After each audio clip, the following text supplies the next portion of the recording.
Welcome to the very first episode of Blast from the Past, my mini-series on world history. In this series of videos, I will attempt to pick up certain forgotten stories from the pages of Indian history, from the pages of world history, and present them for you. Today is 29th of March 2020. On this very day, exactly 163 years ago, a very important incident happened in the history of India.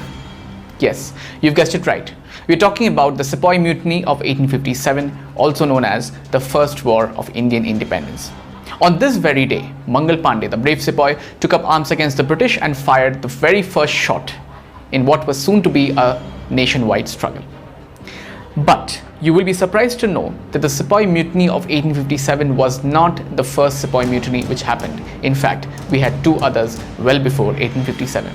And in today's video, we will learn about these two Sepoy Mutinies which we haven't studied at all in our history books. So if we have to look at the timelines of how these mutinies were spaced out, let us start from the latest, which we know of, which is the Revolt of 1857.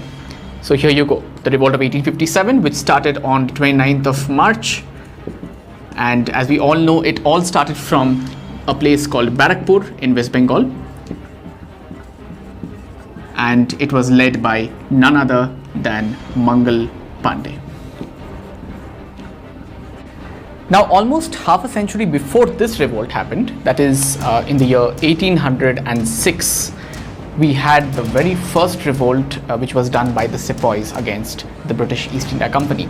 And it happened on the 10th of July at Vellore in present-day Tamil Nadu. Now, similar to the revolt of 1857, the revolt of 1806 at Vellore also had some religious reasons, some sentimental reasons behind it, but there wasn't any particular hero like Mangal Pandey who led the revolution or started the revolution. If we have to get into the reasons pretty much were that the British East India Company had introduced a new dress code for the Indian Sepoys. And as per the dress code, the Hindu Sepoys were prohibited from carrying any external marks of religion. So they couldn't put the tika, they couldn't tie any ceremonial or religious threads around their arms or wrists. Muslim Sepoys were supposed to shave their beard and trim their mustaches, which offended them. At the same time, the British East India Company had introduced a new kind of a hat, which was round in shape and white in color, and it was intended to replace the turban, which was again seen as an infringement of the religious sentiments of both Hindu as well as Muslim Sepoys. So these were the reasons which led to the Vellore Mutiny of 1806. But very interestingly, the Sepoys got the support of none other than the children of Tipu Sultan while starting this particular revolt. Now, many of you might be aware that Tipu Sultan died in his last battle against the British at the Battle of Sringapatna near Mysore in 1799. And after that battle, most of whatever remained of Tipu Sultan's family were actually transported to Vellore Fort, and they were kept in a palace in house arrest.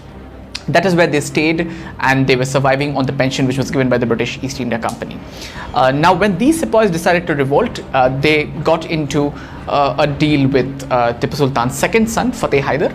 On the 9th of July, one of Tipu Sultan's daughters was supposed to get married, and under this pretext, the rioting Sepoys got into the Vellore fort and they waited for things to settle down. And just after midnight on 10th of July, they got up and they killed almost close to 120 British officers, and they took control of the fort.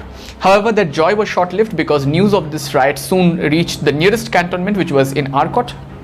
And soon we had reinforcements coming in from there, and before you knew it, the mutiny was quelled and the fort was again recaptured by the British East India Company. So that was the story of the very first uprising, the first Sepoy Mutiny, which happened in Vellore in 1806. After 1806, about 18 years later, in 1824, we had the second Sepoy Mutiny, which ran from the 1st to the 2nd of November, and this also happened at Barrackpore, which was to see the major revolt around 30 years later. And the person who was responsible to start this particular revolt was a guy who went by the name of Bindee Tiwari. Not much is known about Bindee Tiwari, and you will not find much material about Bindee Tiwari either. All that we know about him was that he probably belonged to the eastern part of present-day Uttar Pradesh, and he had come to Barrackpore to join employment as an Indian sepoy. If we look at the reasons behind the 1824 revolt, the reason pretty much was that the sepoys were being mistreated by the officers of the British East India Company, and they did not have good amenities. Those days in 1824, the British were actually involved in the very first Anglo-Burmese war, and the British were making full preparations to attack Burma. And because of that preparations, certain regiments were asked to march from Mathura to Barrackpore, and the very next day they were actually told to march from Barrackpore to Chittagong, which is Chattogram in present-day Bangladesh. The sepoys were extremely tired, they did not have the right facilities, and therefore they put forward certain demands in front of the British. And the demands pretty much were that if you need us to fight for you, then you need to double our batta, which is basically our salary.